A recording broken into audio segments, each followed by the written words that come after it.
ಎಲ್ಲರಿಗೂ ನಮಸ್ಕಾರ. ನನ್ನ ಮತ್ತೊಂದು ಬ್ಲಾಗ್ಗೆ ಎಲ್ಲರಿಗೂ ಸ್ವಾಗತ. ನಾನು ತುಂಬ ದಿನ ಆದಮೇಲೆ ಬ್ಲಾಗ್ ಇದ್ದೀನಿ. ಇವತ್ತು ಬ್ಲಾಗ್ ಸ್ಟಾರ್ಟ್ ಮಾಡ್ತಿರೋದೇ ರಾಘವೇಂದ್ರ ಮಠದಿಂದ. ತರ್ಸ್ಡೇ ಯಾವಾಗಲೂ ರಾಘವೇಂದ್ರ ಮಠಕ್ಕೆ ಬರ್ತಾನೆ ಇರ್ತೀವಿ. ರಾಘವೇಂದ್ರ ಮಠಕ್ಕೆ ಬಂದರೆ ಒಂಥರ ನೆಮ್ಮದಿ ಇದ್ದಂಗೆ. ಸೊ ಅದಕ್ಕೆ ಯಾವಾಗಲೂ ಬರ್ತಾನೆ ಇರ್ತೀವಿ. ರಾಯರ ಕೃಪೆನೇ ಆಗಲ್ಲ.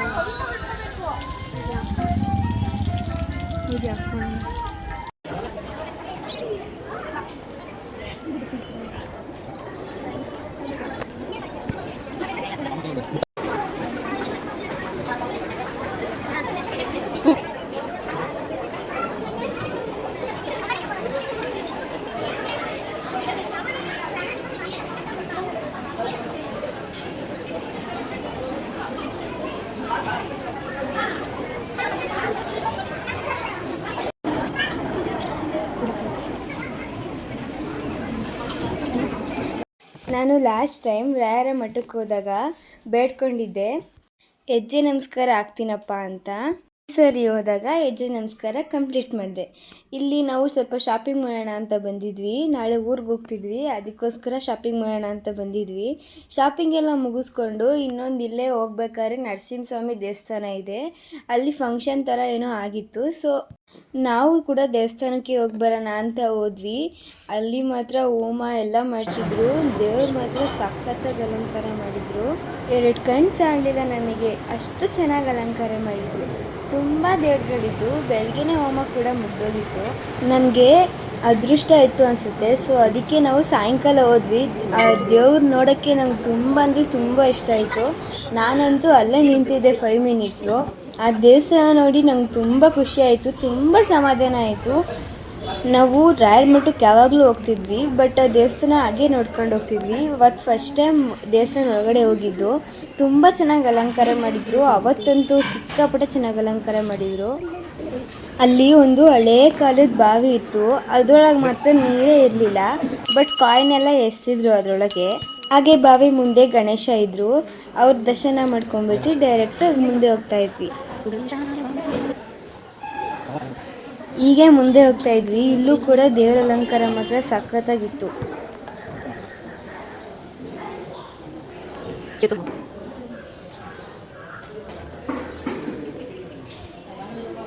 ಶ್ರೀರಾಮ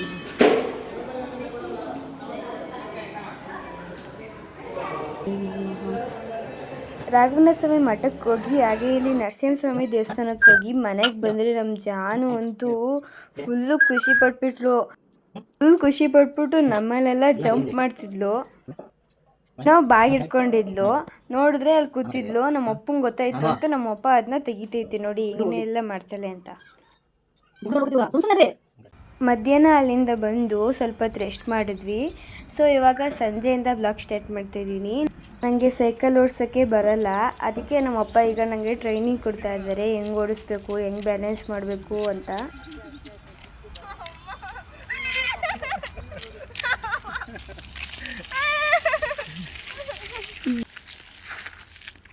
ಸೈಕಲ್ ಓಡಿಸ್ಬೇಕಾದ್ರೆ ನಮ್ಮ ಅಪ್ಪಂಗೆ ಒಬ್ಬರು ಫ್ರೆಂಡ್ ಸಿಕ್ಕಿದ್ರು. ಅವ್ರ ಜೊತೆ ಮಾತಾಡ್ತಾನೆ ನಿಂತಿತ್ತು ನಮ್ಮಪ್ಪ. ನಾನು ನಮ್ಮಮ್ಮ ಮನೆಗೆ ಬಂದ್ವಿ. ನಾವು ಮನೆಗೆ ಬಂದ್ವಿ. ನಮ್ಮಮ್ಮ ಅಡುಗೆ ಮನೆಗೆ ಅಂತ ಹೋಯ್ತು. ನಾನು ಒಳಗಡೆ ಟಿ ವಿ ನೋಡ್ಕೊಂಡು ಕೂತಿದ್ದೆ. ಹಂಗೆ ನೈಟ್ ನಮ್ಮ ಜನ ಊಟ ಮಾಡಿಸ್ಬೇಕಾರೆ ಏನೇನೆಲ್ಲ ಗೋಳಾಡ್ತಾಳೆ, ನಮಗೆ ಹೆಂಗೆ ಗೋಳಾಡಿಸ್ತಾಳೆ ಅಂತ ನೀವೇ ನೋಡಿ. ಅವಳಿಗೆ ಏನು ಮಾಡಿದ್ರು ಟೈಮಿಗೆ ಮಾತ್ರ ಊಟ ಹಾಕಲೇಬೇಕು, ಇಲ್ಲಾಂದರೆ ಈ ಥರನೇ ಆಡಿದವಳು.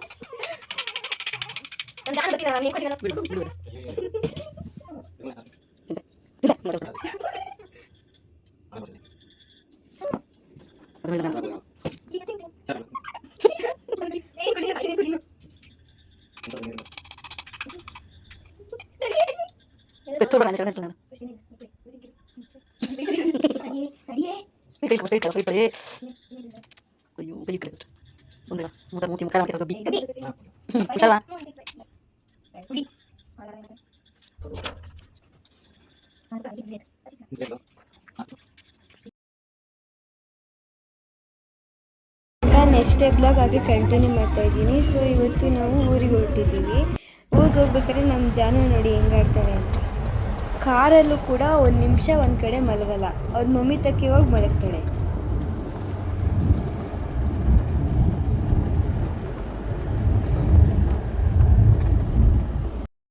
ಜಾನು ಮಾತ್ರ ಯಾವುದೇ ಹಂಸು ಯಾವ ರೋಡು ಹೆಂಗಿದ್ರು ಪರವಾಗಿಲ್ಲ, ಅವಳು ಮಾತ್ರ ಫುಲ್ಲು ಡೀಪ್ ಸ್ಲೀಪು.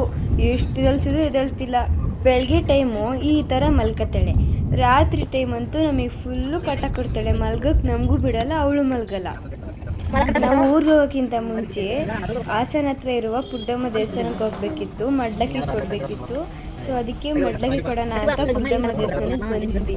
ಪುಡ್ಡಮ್ಮ ಟೆಂಪಲ್ ಯಾರ್ಯಾರಿಗೆ ಗೊತ್ತು ಪ್ಲೀಸ್ ಕಮೆಂಟ್ ಮಾಡ್ತೀರಾ? ಮಳೆ ಬಂದು ಮರ ಬಿದ್ದೋಗಿದೆ ಅನಿಸುತ್ತೆ, ಸೊ ಅದಕ್ಕೆ ಮರ ಕಟ್ ಮಾಡ್ತಿದ್ವಿ. ಅಲ್ಲಿ ಸ್ವಲ್ಪ ಟ್ರಾಫಿಕ್ ಆಗಿತ್ತು ಅಂತ ಟ್ರಾಫಿಕ್ ಎಲ್ಲ ಮುಗಿಸ್ಕೊಂಡು ಸ್ಟ್ರೈಟ್ ಪುಡ್ಡಮ್ಮ ದೇವಸ್ಥಾನಕ್ಕೆ ಬಂದ್ವಿ. ಇಲ್ಲಿ ತುಂಬ ಜನ ಇದ್ದರು, ಸೊ ಅದಕ್ಕೆ ಕಾರ್ ನಿಲ್ಸೋಕ್ಕೂ ಕೂಡ ಜಾಗ ಇರಲಿಲ್ಲ. ಹಾಗೆ ಸ್ವಲ್ಪ ಮುಂದೆ ಹೋಗಿ ಕಾರ್ ಪಾರ್ಕ್ ಮಾಡಿದ್ವಿ. ನೋಡಿ ಫ್ರೆಂಡ್ಸ್, ಎಷ್ಟೊಂದು ವೆಹಿಕಲ್ಸು, ಎಷ್ಟೊಂದು ಕಾರ್ಸು, ಎಷ್ಟೊಂದು ಜನ ಇದ್ದಾರೆ ಅಂತ. ಮಾರ್ನಿಂಗ್ ತುಂಬ ಜನ ಇದ್ರಂತೆ, ಮಧ್ಯಾಹ್ನ ಆಗ್ತಾ ಸ್ವಲ್ಪ ಕಡಿಮೆ ಆಗಿದ್ದಾರಂತೆ. ನಾವು ಇದನ್ನೇ ಇಷ್ಟೊಂದು ಜನ ಇದ್ದಾರೆ ಅಂತ ಅಂದ್ಕೊಂಡ್ವಿ. ನಾವು ಹೋದಾಗ ಆಲ್ರೆಡಿ 3 o'clock ಆಗಿತ್ತು, ಆದರೂ ರಶ್ ಇತ್ತು. ಇನ್ನೂ ಬೆಳಗ್ಗೆ ಫುಲ್ ರಶ್ ಇತ್ತಂತೆ, ಅಲ್ಲೆಲ್ಲ ಹೇಳ್ತಿದ್ರು. ಈಗ ಮಡ್ಲಕ್ಕಿ ಕೊಡೋಣ ಅಂತ ಕ್ಯೂವಲ್ಲಿ ನಿಂತಿದ್ವಿ. 1 hour ಆಯಿತು ದರ್ಶನ ಮಾಡೋಷ್ಟರಲ್ಲಿ. ಕಾದಿ ಬಿಸಿಲಂತೂ ಸಿಕ್ಕಾಪಟ್ಟೆ ಇತ್ತು 3 o'clockಗೆ.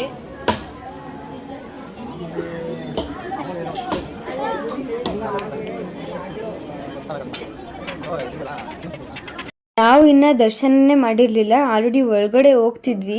ಆಲ್ರೆಡಿ ಜೋರು ಮಳೆ ಸ್ಟಾರ್ಟ್ ಆಯಿತು. ಒಂದು 1/2 hour ಬಂತು, ಆಮೇಲೆ ಸುಮ್ಮನಾಯಿತು ಮಳೆ. ನಾವು ಕಾರ್ ಒಳಗಡೆ ಜಾನ ಬಿಟ್ಟು ಬಂದಿದ್ವಿ. ಜಾನು ಏನು ಮಾಡ್ತಿದ್ದಾಳೆ, ಮಳೆ ಬಂದಷ್ಟಿನಿಂತ ಬಂದರೆ ಅವಳಂತೂ ಫುಲ್ಲು ಮಲಗಿಬಿಟ್ಟವಳೆ, ಎದ್ದೇ ಹೇಳ್ತಿಲ್ಲ ಎಬ್ರಿಸಿದ್ರು. ಆಮೇಲೆ ಎಬ್ರಿಸಿ ಹೆಂಗೋ ಸ್ವಲ್ಪ ಕೆಳಗಡೆ ಬಿಟ್ಟೆ. ಅಲ್ಲಿ ಸ್ವಲ್ಪ ಮಳೆ ನೋಡ್ಕೊಂಡು ನಿಂತ್ವಿ. ಮಳೆ ಜೋರಾಗಿ ಬರ್ತಿತ್ತು ಅಂತ ಸ್ವಲ್ಪ ಹೊತ್ತು. ಈಗ ಹೊರಟಿದ್ದೀವಿ ನಮ್ಮೂರಿಗೆ.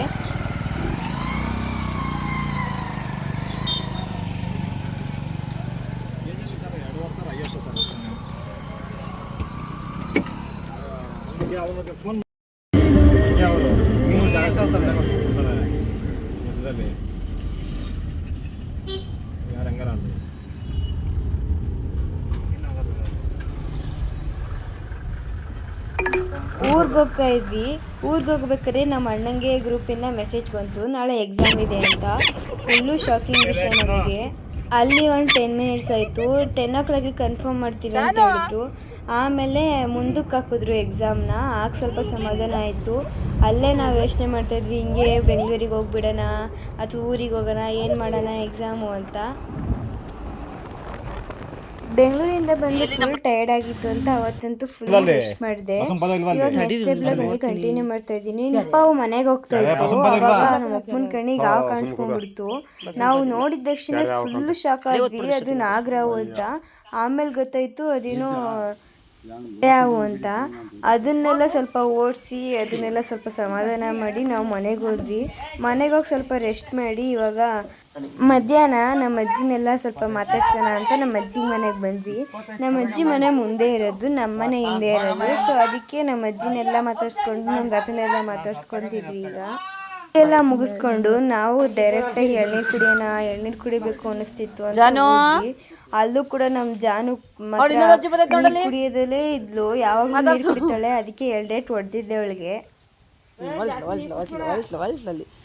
ಯಾಕಂದ್ರೆ ನೀರಿ ಮೇಲೆ ಆಸೆ ಜಾಸ್ತಿ ಆಗೈತಿ ಇಲ್ಲಿ. ಬಾಯ್ ಕುಕ್ಕಿ ಹಾಕ್ಸಂಬಿಡು, ಹಾಲು ಕುಡ್ಸು. ನಮ್ಮಮ್ಮ ಅಂತೂ ಫುಲ್ ಬೈತಿತ್ತು, ಇವಳು ಯಾವಾಗಲೂ ನೀರು ಕುಡಿತಾನೆ ಇರ್ತಾಳೆ, ಬಾಯಿಗೆ ಏನಾರ ಹಾಕ್ಬೇಕು ಅಂತ. ತಿಂಗಳಿಗೆ ಅವ್ಳು ಊಟ ತಿನ್ನಲ್ಲ, ನಾವು ತಿನ್ನಲ್ಲ. ಏನಪ್ಪ ಮಮ್ಮ ನೋಡಿ ಫ್ರೆಂಡ್ಸ್, ಬೆಡ್ಶೀಟ್ ಹಿಡ್ಕೊಂಡು ನಿಂತೈತೆ ಎಳ್ನೀರಿಗೋಸ್ಕರ. ನಾನು ನಮ್ಮ ಅಣ್ಣ ಮತ್ತು ನಮ್ಮಮ್ಮ ನಿಂತ್ಕೊಂಡಿದ್ರು ಬೆಡ್ಶೀಟ್ ಹಿಡ್ಕೊಂಡು. ಎಳ್ನೀರು ಬಿದ್ದಂಗೆ ಹೊಡೆದೋಗ್ತಾನೆ ಇದ್ವು, ಅದಕ್ಕೆ ಬೆಡ್ಶೀಟ್ ಹಿಡ್ಕೊಂಡು ಹಿಡಿತವ್ರೆ ಎಳ್ನೀರನ್ನ.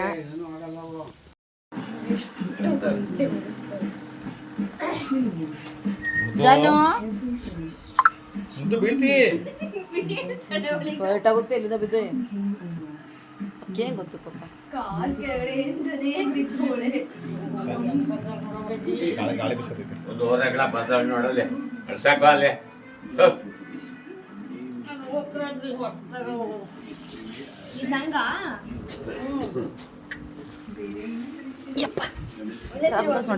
ಆಮೇಲೆ ನಾನು ನಮ್ಮ ಅಜ್ಜಿ ಚೌಕಬರೋಣ ಅಂತ ಕೂತಿದ್ವಿ.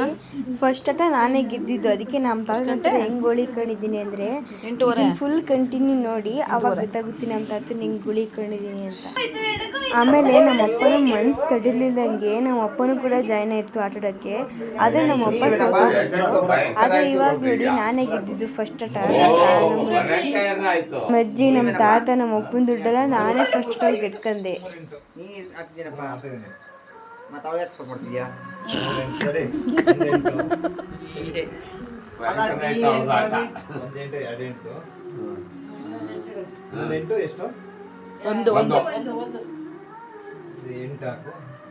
ಕೀರ್ತು ನಿಂದ ಅವರಡೆ ನೀನು ಕಟ್ತೀಯ.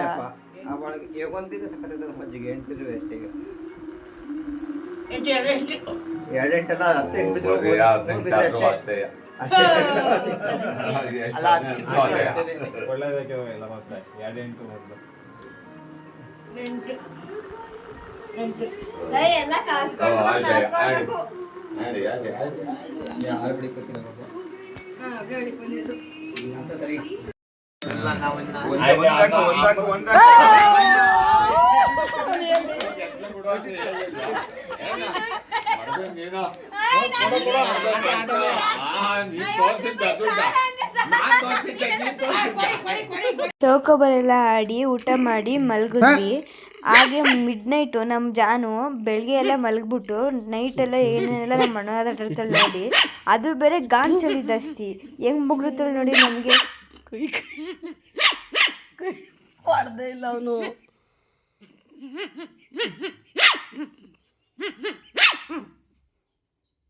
ಅಷ್ಟೇ ಜೋರಾಗಿ ಹೊಡಿಬಿಡಕ್ಕಲ್ಲ.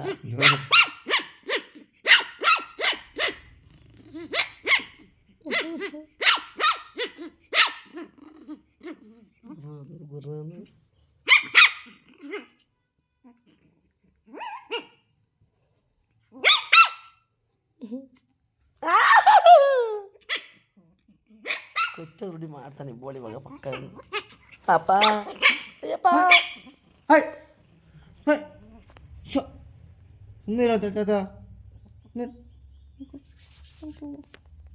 ನೋಡಿ ಫ್ರೆಂಡ್ಸ್, ನಮ್ಮ ಜಾನು ಬೆಳಗ್ಗೆನೇ ಹೆಂಗೆ ಬಿದ್ದವಳೆ ಅಂತ. ನೈಟೆಲ್ಲ ನಮಗೆ ಟಾಯ್ಲೆಟ್ ಕೊಟ್ಬಿಟ್ಟು ಇವಾಗ ಮಾತ್ರ ಬೆಳಿಗ್ಗೆ ಮಲ್ಕೋತಾಳೆ. ನಮಗೆ ಮಾತ್ರ ನೈಟೆಲ್ಲ ನಿದ್ದೆ ಬರಲ್ಲ. ಇವಾಗ ನಾವು ನಮ್ಮ ಜಾನು ಜೊತೆ ಡ್ಯಾನ್ಸ್ ಮಾಡಿಸ್ಕೊಂಡು ಮಡಿಕೇರಿ ಸ್ವಲ್ಪ ಸುತ್ತಮುತ್ತ ನೋಡ್ಕೊಂಬರೋಣ ಅಂತ ಹೋಗ್ತಾ ಇದ್ದೀವಿ.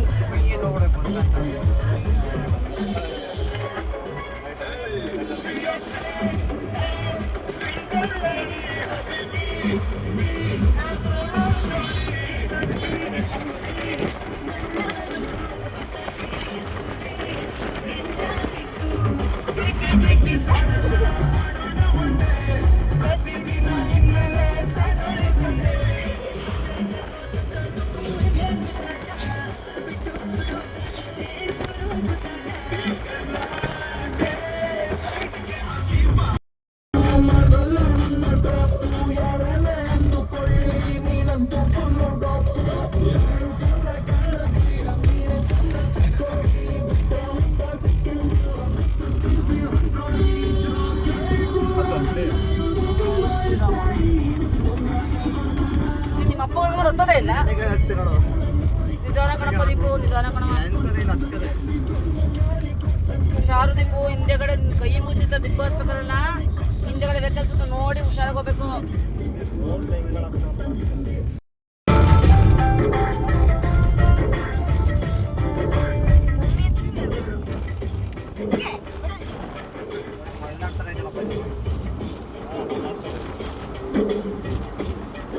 ನಿಧಾನ ದೀಪು, ಘಾಟ್ ಸೆಕ್ಷನ್ ಅನ್ಸುತ್ತೆ. ಹಾಂ ರಾಂಗ್ ನಡಿ ಏನು.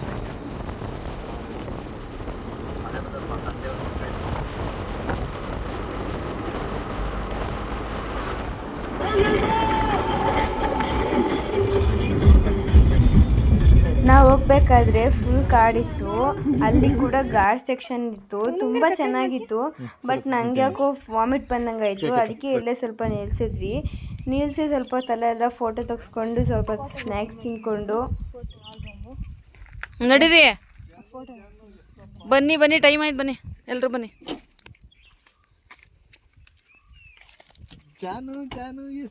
ಮ್ಯಾಪಲ್ಲಿ ವಾಟರ್ ಫಾಲ್ಸ್ ಇಲ್ಲೇ ಹತ್ರ ಅಂತ ಅದನ್ನ ನೋಡ್ಕೊಂಡು ಬಂದ್ರೆ ನಮಗೆ ಅಂತೂ ಸಿಕ್ಕಾಪಟ್ಟೆ ಬೇಜಾರಾಯ್ತು. ಹುಡ್ಕಬಿಟ್ಟು ಏನ್ ಮಾಡ್ತೀವಿ ಸುಮ್ಮನೀಗ? ನೀನ್ ನೋಡು, ನೀವೇ ನೋಡಿ ಫ್ರೆಂಡ್ಸ್ ಯಾವ ಥರ ಫಾಲ್ಸ್ ಇದೆ ಅಂತ. ಯಾಕೆ ಬೇಕು ಮತ್ತು ಬಿಸಿಲಿಗೆ ನೀರಿಲ್ಲ ಅಂತ ಏನೋ ಗೊತ್ತಿಲ್ಲ, ಅಲ್ಲಿ ಬಟ್ ನೀರೇ ಇರಲಿಲ್ಲ, ನಮ್ಗೆ ಇಳಿಯೋಕ್ಕೂ ಜಾಗ ಕೂಡ ಇರಲಿಲ್ಲ. ಅಲ್ಲಿ ತುಂಬ ಬೇಜಾರು ಮಾಡ್ಕೊಂಡು ಮುಂದೆ ಬಂದ್ವಿ. ಆಮೇಲೆ ಇನ್ನೊಂದು ಫಾಲ್ಸಿಗೆ ಹೋಗೋಣ ಅಂತ ಸರ್ಚ್ ಮಾಡೋಕ್ಕೆ ಅಲ್ಲಿ ಸೈಡಲ್ಲಿ ನಿಲ್ಸಿದ್ವಿ. ಅಲ್ಲೂ ಸ್ವಲ್ಪ ಹೊಟ್ಟೆ ಹಸಿತಿತ್ತು ಅಂತ ನಮ್ಮಮ್ಮ ಮನೆಯಿಂದ ಪುಳಿಯೋಗರೆ ಮಾಡ್ಕೊಂಬಂದಿತ್ತು. ಅದನ್ನು ಸ್ವಲ್ಪ ತಿನ್ಕೊಂಡು ಸ್ನ್ಯಾಕ್ಸ್ ಸ್ವಲ್ಪ ತಿನ್ಕೊಂಡು ಆ ಫಾಲ್ಸಿಗೆ ಹೋಗೋಣ ಅಂತ ಹೋಗ್ತಾ ಇದ್ದೀವಿ. ನಾವೇ ಹೋಗ್ತಿರೋದು ನೆಕ್ಸ್ಟ್ ಫಾಲ್ಸ್ಗೆ, ಮೂಕುಣಕೆರೆ ಫಾಲ್ಸ್ ಅಂತ. ಅಲ್ಲೂ ಕೂಡ ಅಡ್ರೆಸ್ ಗೊತ್ತಾಗಲಿಲ್ಲ. ಅಲ್ಲಿ ಯಾರೋ ಒಬ್ಬರು ಅಣ್ಣ ನಿಂತಿದ್ರು, ಅವ್ರನ್ನ ಕೇಳಿದ್ವಿ. ಅವ್ರು ಸ್ವಲ್ಪ ಹೇಳಿದ್ರು ನಮಗೆ, ಆಗ ಗೊತ್ತಾಗಿ ಹೋಗಿದ್ದು ನಾವು. ನೇಚರ್ ಹೌದಾ?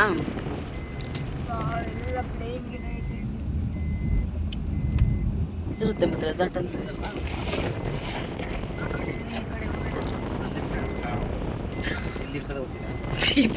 ಎಲ್ಲಿಂದ ಇಲ್ಲಿ ಚೆನ್ನಾಗತ್ತೆ ಕಣಕ. ಆಡೊಳಗಡೆ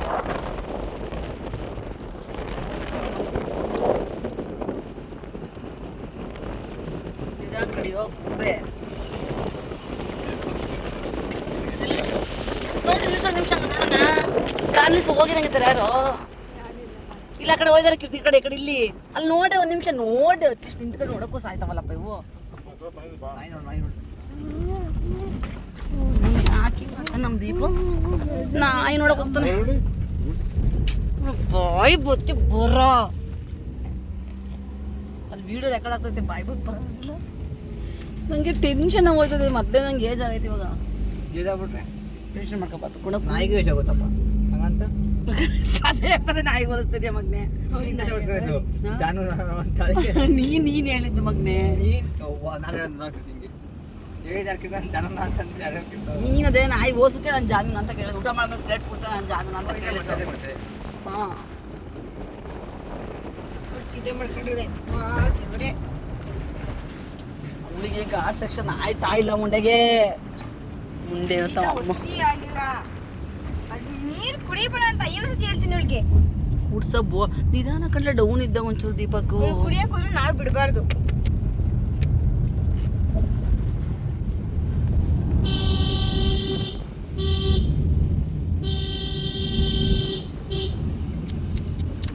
ಇವ್ರೇನ್ ಕಾಡೊಳಗೆ ಓಡಿಸ್ತವನೋ ಮೇಗ್ಲೂರು. ನಂಗೆ ಬೇಡ ಕಣ. ನಮ್ಮ ಅಣ್ಣ ಅಂತೂ ಇಲ್ಲಿ ಸ್ನ್ಯಾಪ್ ಹಾಕೋದೇ ಬಿಡ್ತಿಲ್ಲ. ಇಷ್ಟು ಗಾರ್ಡ್ ಸೆಕ್ಷನ್ ಅಲ್ಲಿ ನಮ್ಮಪ್ಪ ಅಂತೂ ಬೈದ್ಬಿಡ್ತು ಒಂದೇ ಸೇರಿ. ಸೇವ್ ಮಾಡ ಏನ ಫೋಟೋ ನೋಡ್ಕೊಂಡಿಯ ಮುಂದೆ ಬೆಟ್ಟ ಇದೆ, ಇಡು ಕೆಳಗಡೆ ಬೆಟ್ಟ ಇದೆ. ಇಡ್ಲಿ ಬಿಡು, ಒಪ್ಪು ಕಣ. ಇಡ್ಲಿ ಬಿಡಮ್ಮ.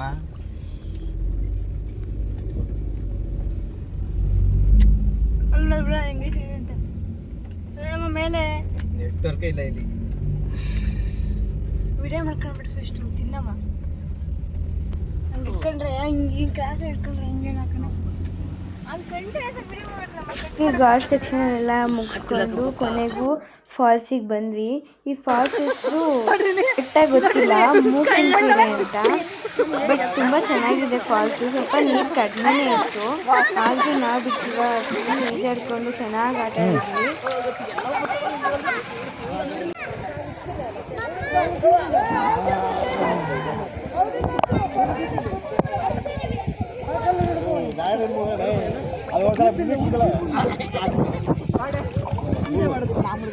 ನಮ್ಮಮ್ಮ ಅಂತೂ ಮುಳುಗಕ್ಕೆ ಎಷ್ಟು ಭಯ ಪಡುತ್ತೆ ಅಂದರೆ, ನಮ್ಮಮ್ಮ ಮುಳುಗ್ಸೋಕ್ಕೆ ಒಬ್ರು ಬೇಕು, ಅದು 10 ನಿಮಿಷ 20 ನಿಮಿಷ ಆಗುತ್ತೆ ನಮ್ಮಮ್ಮನ ಮುಳುಗ್ಸೋಕ್ಕೆ.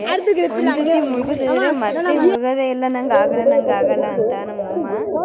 ಆಮೇಲೆ ತುಂಬ ಚೆನ್ನಾಗಿ ಎಂಜಾಯ್ ಮಾಡಿದ್ವಿ. ಸಿಕ್ಕಾಪಟ್ಟೆ ನೀರಿರಲಿಲ್ಲ, ಬಟ್ ಇಷ್ಟೇ ಸಾಕಾಗಿತ್ತು ನಮಗೆ. ಚೆನ್ನಾಗಿ ಎಂಜಾಯ್ ಮಾಡಿದ್ವಿ.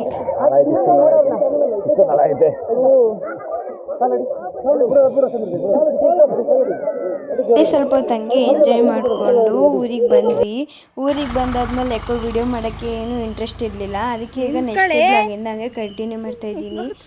ನನಗೆ ಹಲಸಿನಣ್ಣು ತಿಂದು ಎಷ್ಟೋ ವರ್ಷ ಆಗಂಗೆ ಆಗ್ಬಿಟ್ಟಿತ್ತು. ನಾವು ತಿಂದೇ ಇರಲಿಲ್ಲ 2 ಇಯರ್ಸಿಂದ. ಅದಕ್ಕೆ ನಮ್ಮ ಅಪ್ಪನ ಕೇಳಿಸಿದೆ, ಅಪ್ಪ ಕಿತ್ಕೊಂಬರೋದು ಅಂತ. ನಮ್ಮಪ್ಪ ಅದಕ್ಕೆ ಹೋಗೈತೆ ಕಿತ್ಕೊಂಬರೋಕ್ಕೆ ಹಲಸಿನಣ್ಣ. ನಮ್ಮಪ್ಪ ಆಮೇಲೆ ಕಿತ್ಕೊಂಬಂತು ಅರಸಲೇನ. ಇವಾಗ ಸಂಜೆ ನಮ್ಮಪ್ಪ ನಮ್ಮ ಅಜ್ಜಿ, ನಮ್ಮ ತಾತ, ನಮ್ಮಮ್ಮ, ನಾನು, ನಮ್ಮಣ್ಣ ಎಲ್ಲರೂ ಸ್ನ್ಯಾಕ್ಸ್ ತಿನ್ನೋಕ್ಕೆ ಅಂತ ಹೋಗ್ತಿದ್ವಿ. ನಮ್ಮ ಅಜ್ಜಿ ಪಕ್ಕನೇ ಸಿಗುತ್ತೆ ಎಲ್ಲ ಅಂತ ಹೆಂಗ್ ಮಾತಾಡ್ತೈತೆ ಅಂತ ಫುಲ್ಲು ಕಾಮಿಡಿಯಾಗಿ ಮಾತಾಡುತ್ತೆ. ನಾವು ಚಾಟ್ಸ್ ತಿನ್ನೋಕ್ಕೆ ಅಂತ ಹೋಗಿದ್ದು, ಬಟ್ ಅಲ್ಲಿ ಚಾಟ್ಸ್ ಅಂಗಡಿನೇ ಕ್ಲೋಸ್ ಆಗೈತೆ. ಸೊ ಅದನ್ನೆಲ್ಲ ಸ್ವಲ್ಪ ಬೇಜಾರಾಗಿತ್ತು. ಅದೇ ನನಗೆ ತುಂಬ ಬೇಜಾರಾಯಿತು, ಯಾಕಂದರೆ ನಾನು ಇಷ್ಟು ಪ್ರಯತ್ನ ಪಟ್ಟು ನಮ್ಮ ಅಪ್ಪನ ಹತ್ರ ರಿಕ್ವೆಸ್ಟ್ ಮಾಡಿ ಕರ್ಕೊಂಡೋಗಿದ್ದೆ, ಆದರೂ ಅಲ್ಲಿ ಸಿಗಲೇ ಇಲ್ಲ ಅಂತ ಬೇಜಾರಾಗೋಯ್ತು. ನಮ್ಮೂರಲ್ಲಿ ನಮ್ಮ ಥರನೇ ನಾಯಿ ಇಬ್ರು ಸಾಕಿದ್ರು, ಅದು ನೋಡೋಣ ನನಗೆ ತುಂಬ ಇಷ್ಟ ಆಗಿದ್ದು, ಅದಕ್ಕೋಸ್ಕರ ನಾಯಿ ತಂದಿದ್ದು. ಅಲ್ಲಿ ನೋಡೋಣ ಏನು ಹಿಂಗಾಡುತ್ತೆ ಅಂತ ಕರ್ಕೊಂಡು ಹೋದ್ವಿ. ಸ್ವಲ್ಪ ಹೊತ್ತು ನಮ್ಮ ಜನ ಸುಮ್ಮನೆ ಇದ್ದು ಒಂದು ಅರ್ಧ ಗಂಟೆ, ಆಮೇಲೆ ಶುರು ಹಚ್ಕೊಂಡು ಬೊಗ್ಲಕ್ಕೆ.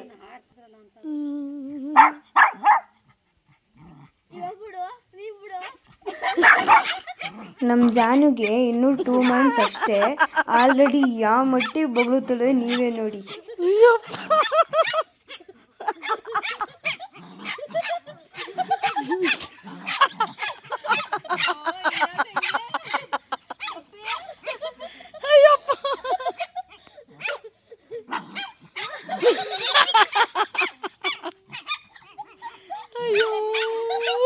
ಬಿಡಕ್ಕಿತ್ತು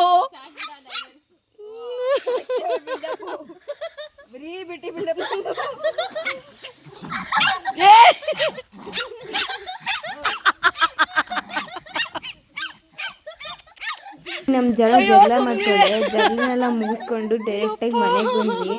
ನಾಳೆ ಬೇರೆ ಬೆಂಗಳೂರಿಗೆ ಹೋಗ್ಬೇಕಿತ್ತು ಅಂತ ಈಗ ಬೆಂಗಳೂರಿಗೆ ಬರ್ತಾ ಇದ್ದೀವಿ. ನಮ್ಮ ಅಜ್ಜಿ ಹತ್ರ ಎಲ್ಲ ಬಾಯಿ ಡೈರೆಕ್ಟಾಗಿ ಬೆಂಗಳೂರಿಗೆ ಬರ್ತಾ ಇದ್ದೀವಿ. ಅವಳೇ ನಿನಗೆ ಮುಂದಿನ ರಾಣಿ. ಅವಳೇ ಬೇಕು. ಅವಳ ತೊಡೆ ಮ್ಯಾಗ ಗೊತ್ತಾ, ಇಲ್ಲಿ ಕೂರಕ್ ಆಗ್ತಿರ್ಲ್ವಾ, ಇದು ಸೀಟ್ ಅಲ್ವಾ? ಚಿನ್ನದ ಬಂಗಾರ.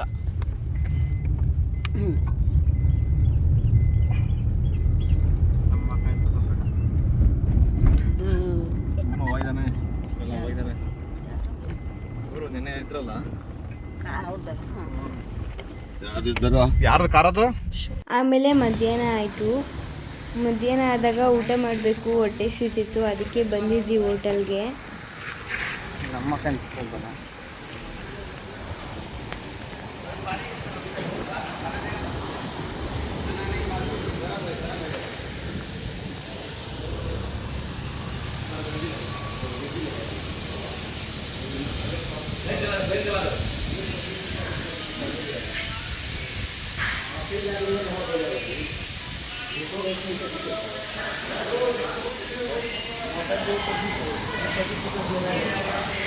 ಮಧ್ಯಾಹ್ನ ಆಗಿ ಊಟ ಎಲ್ಲ ಮಾಡ್ಕೊಂಡ್ಬಿಟ್ಟು ಡೈರೆಕ್ಟಾಗಿ ಬೆಂಗಳೂರಿಗೆ ಬಂದ್ವಿ. ಸೊ ಇವತ್ತಿನ ಬ್ಲಾಗ್ ಇಷ್ಟೇ ಫ್ರೆಂಡ್ಸ್. ನನ್ನ ಬ್ಲಾಗ್ ಇಷ್ಟ ಆಗಿದ್ರೆ ಪ್ಲೀಸ್ ಲೈಕ್ ಮಾಡಿ, ಶೇರ್ ಮಾಡಿ. ನನ್ನ ಮತ್ತೊಂದು ಬ್ಲಾಗಾಗಿ ಪ್ಲೀಸ್ ನನ್ನ ಸಬ್ಸ್ಕ್ರೈಬ್ ಮಾಡಿ. ನೆಕ್ಸ್ಟ್